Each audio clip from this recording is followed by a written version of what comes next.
네, 안녕하십니까. 네, 한 주간도 금방 가네요. 본격적으로 이제 여름이 시작되는데 휴가들 계획 잡았는지 모르겠어요.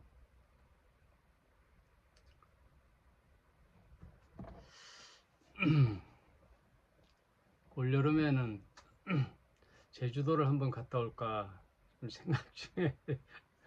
네, 우리 남동생이 하나 있는데 제 6살 밑에 동생이 그 제주도에 내려간 지 한 1년 되는 것 같아요. 그래서 한번 얼굴도 볼 겸 해서 갈까.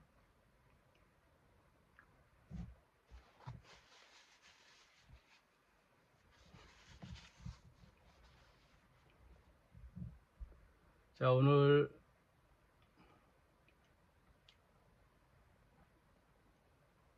예, 그 동생은 저랑 6살 차이인데 어릴 때부터 저만 쫓아다녔어요.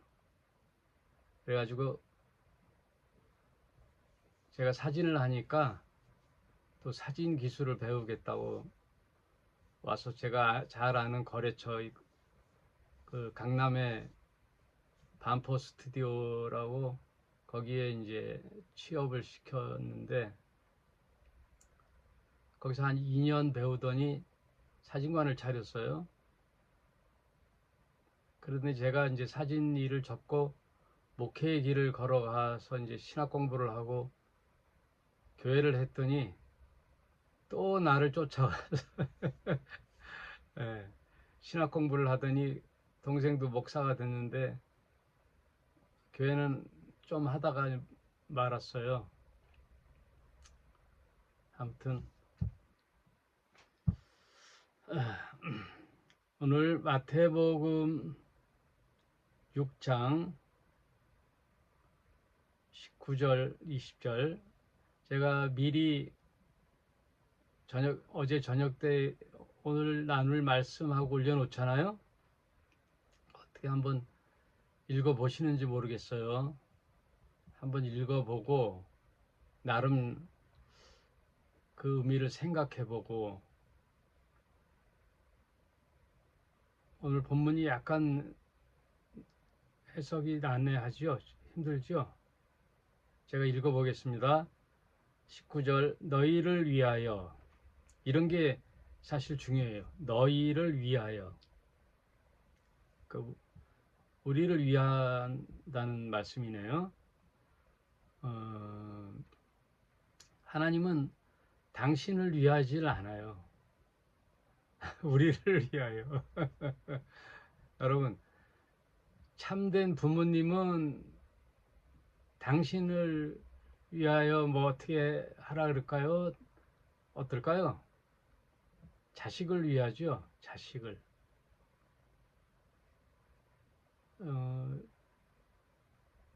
대부분 부모님은 자식을 위한다면은 사실 목숨까지 내놓지요. 자식이 죽음의 위협에 처해 있으면 자식 대신 내가 죽는 자리 가지요. 안 그런 부모도 있지만 다 자식 사랑이 자신보다 앞서지요. 하나님이 인간계의 훌륭한 부모님보다 못하단 말이에요. 예? 상식이라 그랬잖아요. 성경의 진리는 참 상식적이다. 상식적으로만 흐르진 않지만 초월적인 것도 있고 또 영적인 면도 있지만 대체로 상식적이다. 그래서 하나님 나라와 이 세상의 시스템의 원리가 같다 그랬죠. 상식이 상식. 여러분 이단 사이비 교회나 종파 보세요. 상식적이에요? 아니죠. 여러분 교회 가서 기도할 때 길길이 날뛰고 막 그냥 이상한 소리 이상한 방언하고 막 뒤로 자빠지고 동물 소리도 내는 사람 있어요. 비냐드 같은 그런 운동, 그런 기도하는 사람들. 상식적이에요? 어때요? 예수님이 언제 복음서에 그런 적 있나요? 기도할 때? 너무나 상식적으로 보면 웬만한 거는 이제 분별이 된다는 거예요. 하나님은 하나님 자신을 위해서보다 우리를 위하여 천지를 창조하시고 지구를 창조하시고, 지구를 왜 창조해요? 줌인, 이제 창세기 보면 점점 줌인으로 들어가요. 초점이 있단 말이에요. 그러면 첫째 날, 둘째 날, 셋째 날, 넷째 날 점점 이렇게 줌인이 되냐면 사람이에요. 그래서 사람이 살기 좋은 환경을 먼저 조성하는 거예요. 하늘, 새, 바다, 물고기, 땅에 온갖 식물과 육축. 왜? 인간을 위하여 하는 거예요.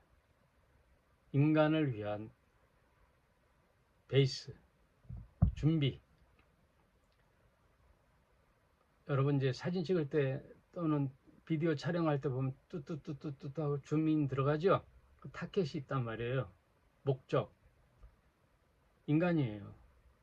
사람을 위하여. 인간을 위하여. 그러니까 성경 전체의 테마가 사람을 위한 거예요. 사람을 위하여, 너희를 위하여 보물을 땅에 쌓아두지 마라. 거기는 좀과 동록이 해하며 도적이 구멍을 뚫고 도적질 하느니라.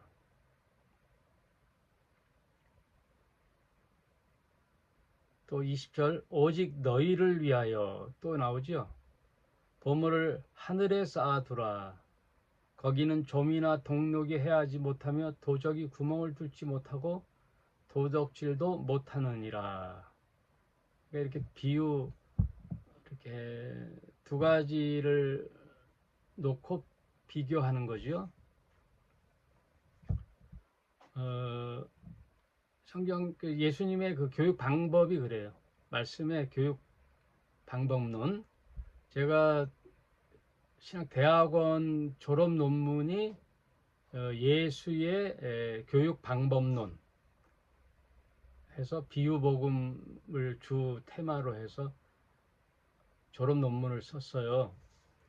근데 보면은 우리 복음서 처음에도 그랬죠. 저희들은, 너희들은 이렇게 비교해서 한단 말이에요. 기도에 가요. 저희들은 어떻게 기도하냐. 그러나 너희들은 이렇게 기도하라.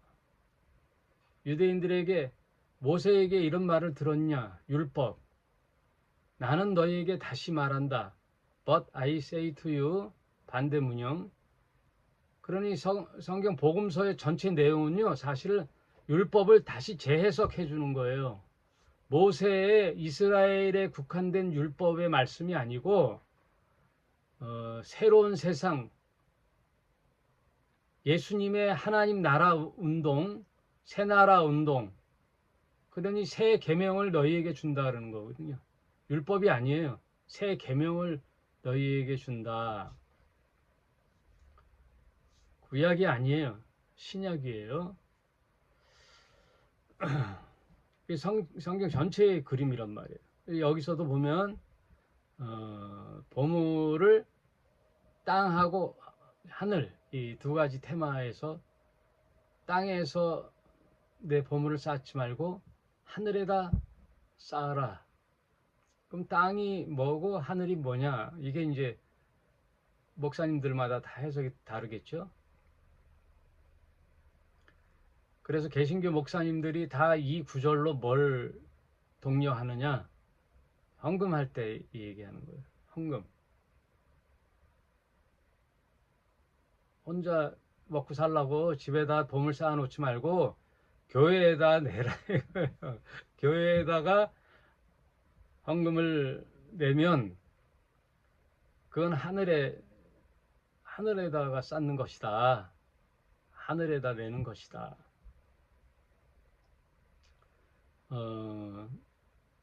한편은 맞기도 하고 또 속셈이 또 보이기도 하죠. 그러면 정말 교회 헌금을 냈는데 그 헌금이 하늘나라 운동, 하나님 나라 운동에 쓰이느냐? 이제 일부 쓰이겠죠. 여러분 대기업에서 세금 착취하고 탈루하고 온갖 불법을 저질러서 기업이 돈을 모으면 기업이 다 꿀꺽하는 게 아니라 한편으로는 선한 사업을 해요. 예? 잘하는 기업이 있잖아요.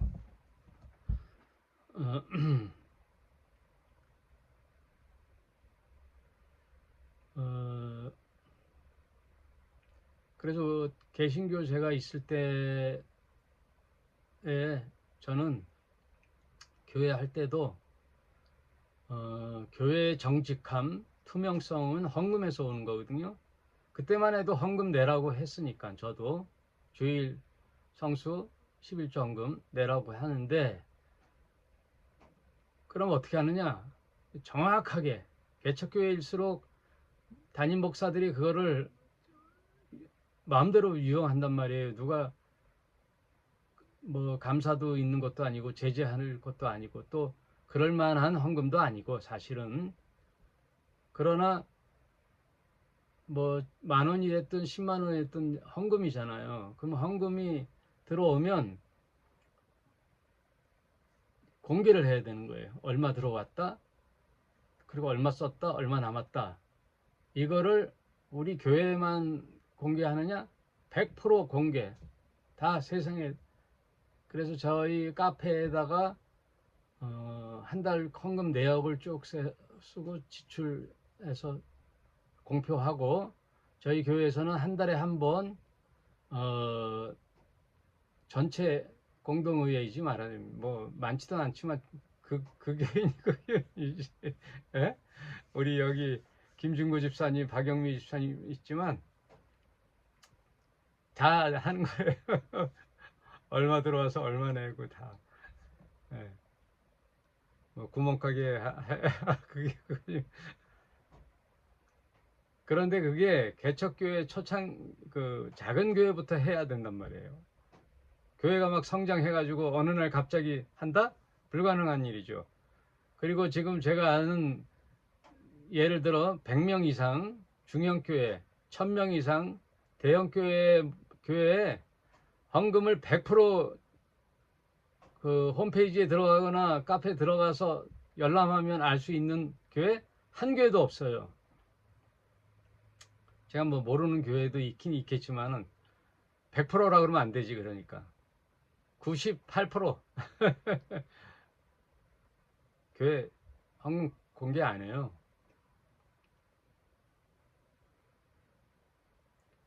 사실 헌금 공개가 민낯을 다 드러내는 거거든요. 저는 그거는 철저히 해야 되겠다 해가지고 지금처럼 개혁적인 생각은 안 했던 시절이에요. 그때만 해도요, 한 20 몇 년 전이죠. 처음 교회 할 때 열심히 했어요. 주일 성수는 100%고 11조 전도 주일 성수. 근데 그때만 해도 저거는 또 제가 고집을 했어요. 수요 금요 예배를 강요를 안 했어요. 하고 싶으면 사람 오라. 근데 대체로 어떻게 했냐면 6일은 나가서 열심히 일하고 하루 안식일 날 와서 쉬어서 그날 예배 드리고 주일 예배하고 점심 먹고 집에 가는 거예요. 사실 예수 믿는 자들이 피곤하거든요. 같은 세상 사람들처럼 같이 6일 일하고 하루 쉬는데 교회 다닌다고 또 교회 나와가지고 아침부터 밤 늦게까지 붙잡아 놓고, 그래서 저녁 예배 때는 다 졸고, 그러니 그게 제가 안 좋아서 나중에는 주일, 그때 나중에 또 일요일이라 그랬어요. 일요일 날 하루 11시 예배 와서 점심 먹고 집에 가서 쉬어라, 낮잠 자라, 성경적이다. 예? 6일 일하고 하루 쉬는 거, 그걸 주장을 했었는데, 이제 그때부터 이제 방골 기질이 있어가지고, 마치 아까처럼요, 교회나 신학교는 항상 신본주의예요. 하나님, 우리가 하나님을 어떻게 기쁘게 하나, 하나님을 어떻게 하나, 하나님께 예배드리고 기도하고 하나님에 초점이 돼 있는데, 성경을 보니까 정작 하나님은 인본주의라 그랬잖아요. 사람을 위하여, 사람, 우리를 사랑하는 거예요. 우리를 사랑. 하나님은 우리를 사랑해요. 얼마나 사랑했으면 그 아들이 와서 십자가에 달려 죽잖아요. 그 사랑 이야기인데, 교회나 신학교는 항상 신에게. 그게 점점점 성경을 깊이 연구하다 보니까 신학교에서 4년, 대학원에서 2년 혹은 3년, 개풀 공부도 뭐 열심히 하는 친구도 있지만 그건 뭐 지식적이지 성경 전체 일독하고도 못 나와요. 네? 신학교 공부가 수박 겉핥기를 하고 나온다고 보면 되는 거지. 말하자면은 성경 연구 라이센스를 받는 거예요. 성경 연구를 마스터해서 주는 게 아니고 성경 연구할 수 있는 기초 교육을 받고 나오는 거란 말이에요. 근데 목사 됐다고 다 된 줄 알고 막 전도하고 부흥회 다니고 무슨 세미나 다니고 그러면 그 세미나가 성경 연구 세미나가 아니에요. 교회 성장 연구 세미나란 말이에요. 교회 성장 세미나. 말하자면 본질을 공부하는 게 아니라 테크닉을 공부하는 거란 말이에요. 그러니 개풀 몰라. 성경을 몰라요.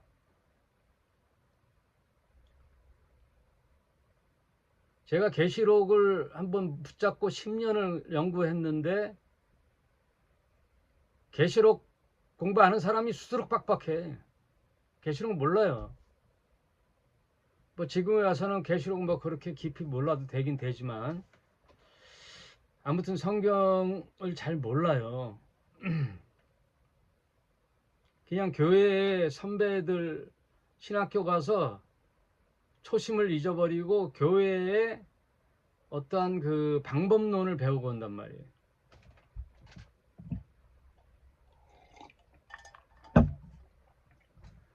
근데 요즘 와서는 젊은 친구들이 공부를 깊이 하고 성경 연구를 해서 이게 아니잖아 하고 이렇게 개혁적인 성경 공부 모임이나 그런 교회들이 이제 조금씩 보이더라고요.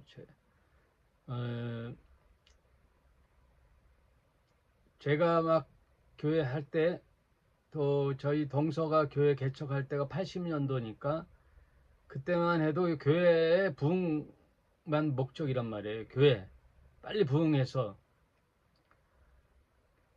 꿈에도 소원이 성전 건축이죠. 성전 건축. 교회를 져야 된단 말이에요. 일단은 그래야 목회자의 생활도 안정이 되고 목회가 된단 말이에요. 사람이 있어야. 그러니까 사람을 모은단 말이에요. 사람을. 이제 말씀 본질로 들어가서 왜 이 얘기를 하냐면, 이 성경 구절로 헌금을 많이 강조를 한단 말이에요. 그래서 하다못해 무슨 얘기가 나와요? 기승전 헌금이라 그러잖아요. 설교가 어떤 본문을 택해서 설교를 하더라도 기승전 결론을 내야죠. 기승전결. 항상 결론은 충성봉사 헌금이야. 충성봉사 전도 헌금.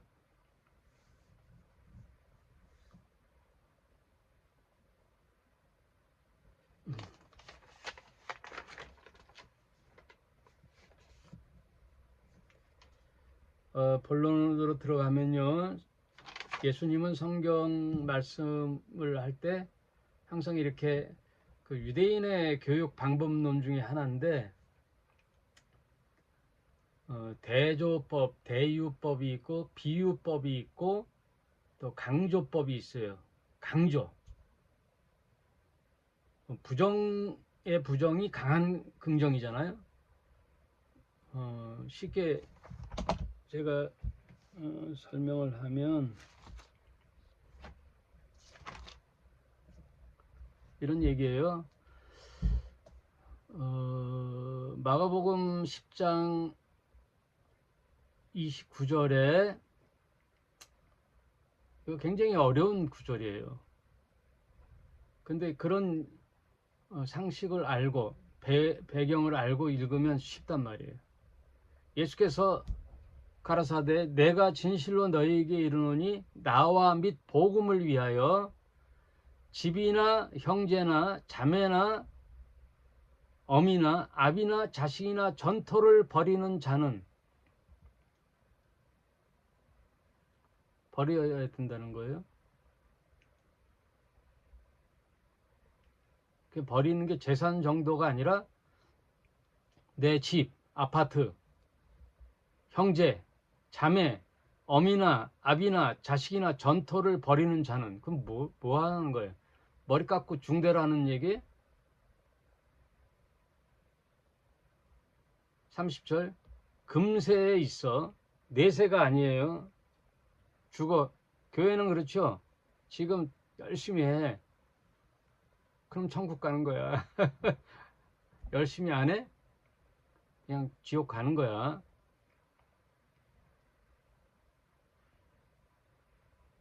금세에 있어 집과 형제와 자매와 모친과 자식과 전토를 100배나 받고 핍박을 겸하여 받고 복만 받으면 좋은데 핍박을 겸하여 받고 내세 이제 금세에도 있고 내세의 얘기도 내세에 영생을 받지 못할 자가 없느니라. 이게 강한 대조법이란 말이에요. 그러면 정말 집도 버리고 부모 형제 다 버리고 내 자식도 다 버리고 그냥 이 복음을 위하여 그냥 선교사 이 일만 해야 되냐? 이게 대유법의 강조법이란 말이에요. 네, 우선순위를 두라는 얘기. 중요도. 여러분 그래서 지혜라는 말이 뭐라 그랬죠? 내가 사는데 무엇을 우선으로 둘 것인가 우선순위를 정하고 사는 그게 지혜라 그랬죠. 여기서도 보니까 나중에 한번 저와 여러분이 이제 고민을 할 부분인데 내세가 있고 금세가 있네요. 죽음 이후의 세계, 천국과 지옥.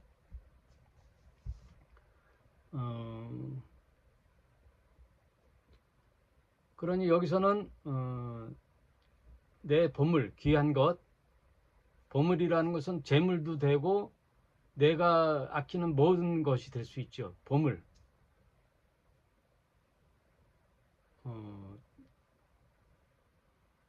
보물, 나에게 소중한 건 뭐예요? 뭐 공부를 많이 한 학자들은 뭐 연구 책이라든지 뭐 그런 게 실적 같은 게 있겠죠.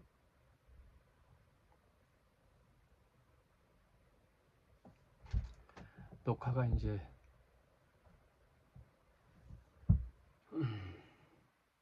배터리가 부족하네.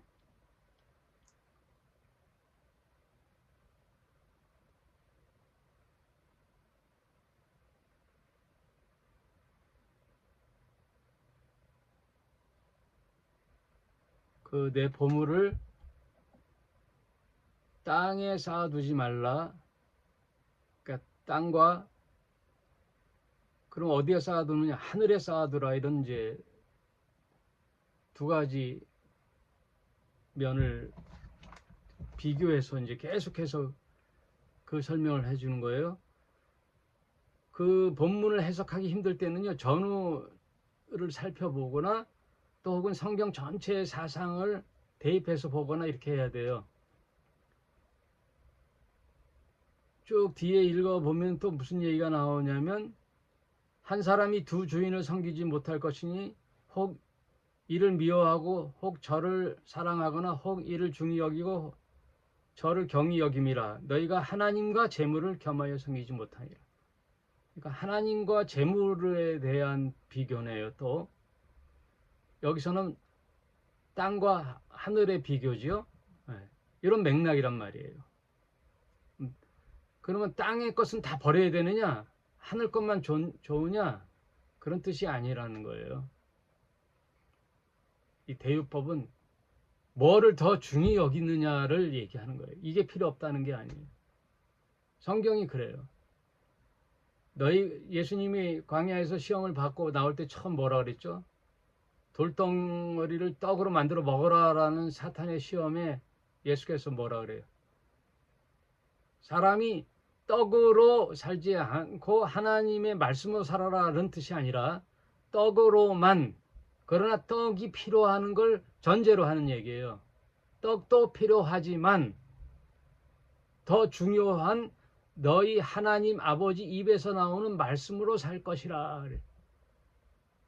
뭘 부정하지를 않아요. 항상 중히 여길 것을 먼저 하는 거예요.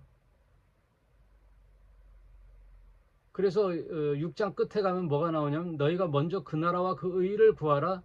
그리하면 이 모든 것을 너희에게 더하시리라. 그러니까 중히 여기고 더 나은 것에 대한 말씀이에요. 더 나은 것. 이게 뭐 다 끝났어요. 이 주제가 오늘 말씀이. 더 나은. 그래서 우리 처음 제사를 드렸을 때 가인과 아벨의 제사 중에 뭐가 더 중요하다 그랬죠? 더 나은 제사. 히브리서에 보면은 아벨은 가인보다 더 나은 제사를 드렸다. 그래서 성경은 더 풍성한 삶을 우리에게 제시하는 거예요. 이 세상 삶 중요하지만 더 나은 세상을 향한 거예요. 더 나은 제사. 떡으로만 살 것이 아니에요. 떡이 필요해요. 우리 인간 세상에. 재물 필요하잖아요. 재물 없이 살 수 있는 사람이 어디 있어요? 떡 없이 살 수 있는 사람이 어디 있어요? 그건 육체를 위한 삶이란 말이에요. 중요하지만 그보다 더 중요한 것, 항상 이렇게 더 나은 걸 제시한단 말이에요. 썩을 양식을 위하여 일하지 말고 썩지 않을 양식을 위하여 일하라. 요한복음 6장 27절. 이것도 그런 맥락이에요. 항상 성경은 죽음에서 생명으로, 흑암에서 빛으로, 땅에서 하늘로, 갈등과 미움에서 사랑과 평화로 이렇게 더 나은 쪽에 지향을 하는 거예요. 지향점. 그래서 소망. 내가 이 땅에서 나를 위하여, 내 자식을 위하여 열심히 일하고 밤낮으로 일해서 먹고 살고, 우리 자식들 또 편히 살라고 또 저축도 하고 막 이렇게 투자를 하는 그 삶에서 더 나은 삶을 바라보라는 얘기예요. 그거는 썩는단 말이에요. 왜? 이 세상에 도덕이 도덕질하고 좀이나 이게 상하게 한단 말이에요. 동록이 상하게 한단 말이에요. 영원한 게 없단 말이에요. 육체의 위한 이 세상의 땅의 것들은 유한한 것들이란 말이에요. 그러니까 유한한 것에 내 마음을 두지 말고 필요한 대로 살지만 거기에 내 마음을 두지 말고 집착하지 말고 그보다 더 나은 제사, 더 영원한 삶, 하나님의 말씀, 하늘의 것을 추구하며 살라 그 얘기예요. 그건 뭐예요? 상식적이라 그랬죠. 사랑, 화평, 영생, 사람과의 관계, 기쁨과 행복. 그래서 CF에도 나오지요. 침대가 편함을 줄 수 있으나 평안은 줄 수 없잖아요. 돈이 우리에게 편리는 줄 수 있고 편안하게는 할 수 있지만 참 평안은 줄 수 없잖아요. 그러니 재벌이 옥상에서 떨어져 자살하고 로또 50억 100억 받은 사람이 평안히 살다가 오히려 그것이 화가 되어 아내와 이혼하고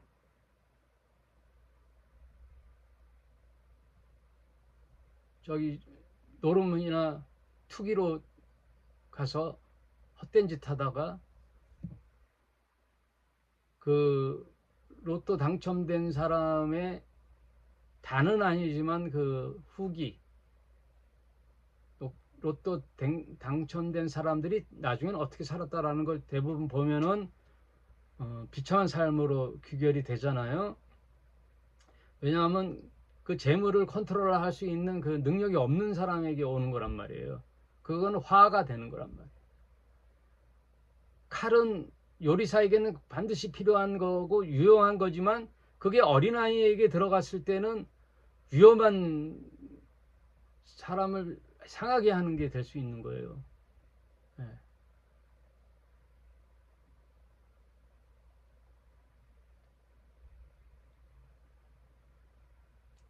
그러니 지혜를 가져라. 내 보물을 땅에 쌓아두지 말고 하늘에 쌓아두라. 그 하늘에 쌓아두라는 것은 교회 헌금하라 그런 뜻이 아니고 네? 교회가 헌금하면 30배, 60배, 100배 당신들에게 하나님이 축복해 주실 것이다.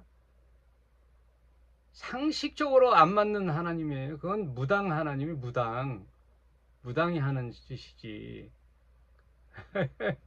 예? 그런 분별을 왜 그때는 못했을까 하고 다들 희한하게 생각해요.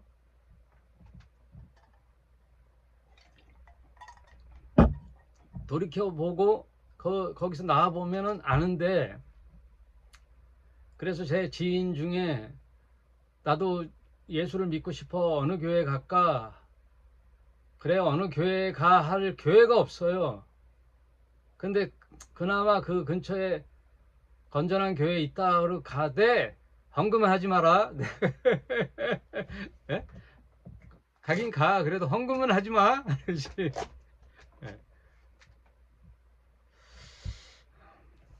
오늘 말씀이 이제 어느 정도 정리가 됐는데 이제 지금 이게 배터리가 없어갖고 좀 빨리 정리를 할게요.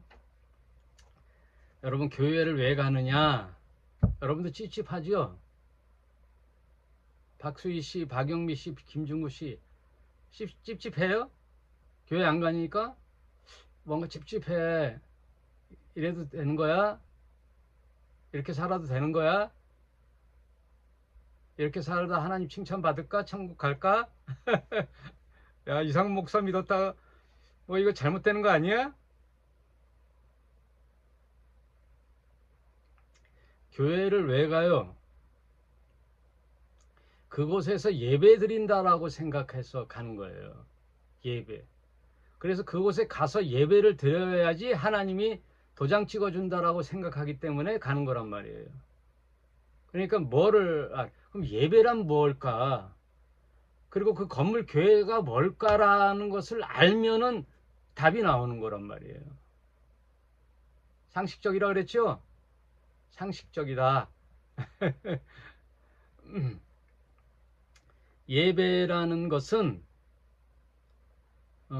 건물에 가서 드리는 게 뭐 예배다 얘기하면 뭐 그렇게 인정하는 사람이 있으면 그렇게 살고, 그 예배의 정확한 정의는 뭐냐? 하나님께 드리는 내 삶의 모든 영역에서의 자세, 그게 예배예요. 내 삶의 모든 영역에서 하나님 앞에 산다라는 고백적 자세, 그게 예배예요. 장소가 아니라 내가 어디에 있든 내가 말하고 행동하는 그 자체가 하나님 앞에 행하고 하나님께 드린다라는 생각, 그 자세가 예배란 말이에요. 그 정리를 해놓으면 교회 건물 가든 안 가든 관계없단 말이에요. 가도 좋고 안 가도 좋고. 그러면 교회를 왜 가느냐? 거기가 교회가 아니에요. 언제든지 정의를 알면 쉽단 말이에요. 교회란 뭐라 그랬죠? 예수 그리스도를 나의 주님으로 믿는, 그래서 하나님을 아버지라고 부르는 믿음의 공동체, 이 사람 간의 모임이 교회란 말이에요. 유기적 공동체, 너와 나, 그 관계가 교회예요. 주님이 머리 되시고 여러분과 저는 다 형제요 자매요 지체란 말이에요. 그게 교회인데, 교회를 무슨 교회, 그리고 건물로 아니까 거길 가야 된다라는 그 생각, 고정관념 때문에 그렇게 목사님들에게 들어왔고 교육을 받았기 때문에 안 가면 찝찝한 거란 말이에요. 헌금도 마찬가지고. 그러는 그 건물교회는 왜 가느냐? 나 혼자서 공부하고 나누고 하니까 힘드니까 교회 가서 전문적으로 성경을 연구한 목사님들의 말씀을 들으면서, 아, 성경에서 말씀하시는 바 하나님은 이런 분이구나, 예수님은 이런 분이구나, 신자는 이렇게 살아야 되는구나 하고 교육을 받으면, 교육받는 거예요. 공부하는 거란 말이에요. 건물에 가서. 그리고 나서 같이 밥을 먹고 나누고 교제하고, 일주일에 한 번이든 한 달에 한 번이든 잘 있었어? 어쩌고 저쩌고? 에? 나 힘들었어? 뭐 왜? 하고 이렇게 나누면서 내 삶의 각자 자리에 왔을 때 그 말씀대로 살아내려고 하는 그런 자세, 실천, 그 삶의 모든 영역이 예배예요. 무슨 뜻인지 알겠죠? 그러니까 교회가 뭔지 예배가 뭔지 개념을 알고 나면 자유하단 말이에요. 그럼 헌금은 뭐냐? 하나님 나라 운동, 한 생명을 살리기 위해 필요한 물질을 쓰는데 후원을 해주고, 또 내 삶에서 만나는 불쌍한 자들, 내 부모 형제, 그런 사람 돈 쓸 데가 얼마나 많아요. 그런데다 도네이션하고 내는 게 헌금이에요.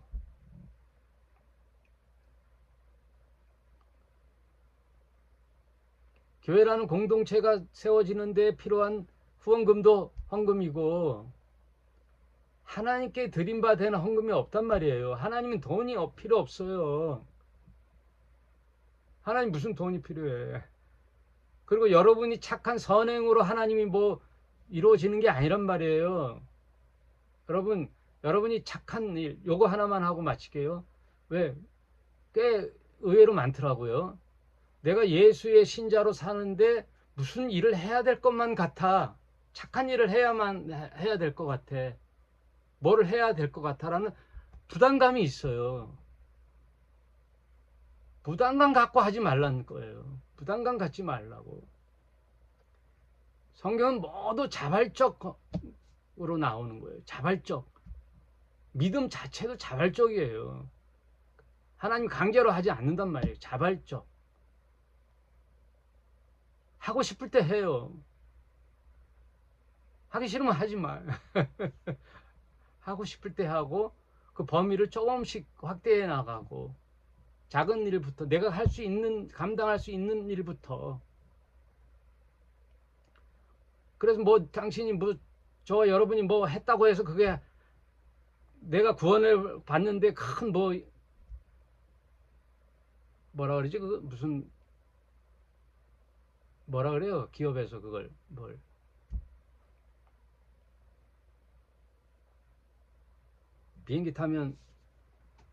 비행기 타면 누적되는 게 뭐지? 어, 어, 마일리지. 조심하셔야 돼요. 내가 뭘 해야 내 마일리지로 하나님이 나를 뭐 이쁘게 봐서 인정해 준다? 아니에요. 그러니까 거기에서 부담감 갖지 마세요. 내가 할 수 있는 일을 하세요. 그리고 내 마음에서 우러나오는 자발적인 것부터 하세요. 예, 배터리가 다 됐는데도 그래도 한 40분 했네요. 여러분, 오늘 이 땅과 하늘이 뭔지, 보물이 뭔지, 우선순위. 그래서 6장 결론이 먼저라는 것. 이 땅의 일은 천하고 저 영적이고 하늘의 것만 귀하다. 그거 아니에요. 우선순위를 두는 거예요.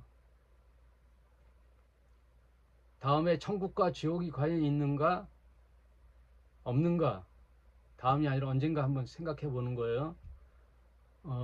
그리고 영생, 천국 가서 영원히 살면 뭐하고 사는가, 영원히 사는가 이런 본질적인 거. 여러분, 믿음의 기쁨이 있어야 돼요. 여러분, 부담 갖지 말고 억눌려 살지 말고 자유하면서 나 이렇게 살아도 돼? 살아도 돼요. 그동안 개신교에서 속았던 거 다 떨쳐버리고 자유하며, 그 대신 위선자로는 살지 말아요. 뭐뭐한 척, 신자인 척 위선자로 살지 마요. 괴로우면 하나님께 다 괴롭다 그러고 나 못하겠다고 얘기하고 자유하셔야 돼요. 그리고 할 수 있는 것만 조금씩 하는 거예요.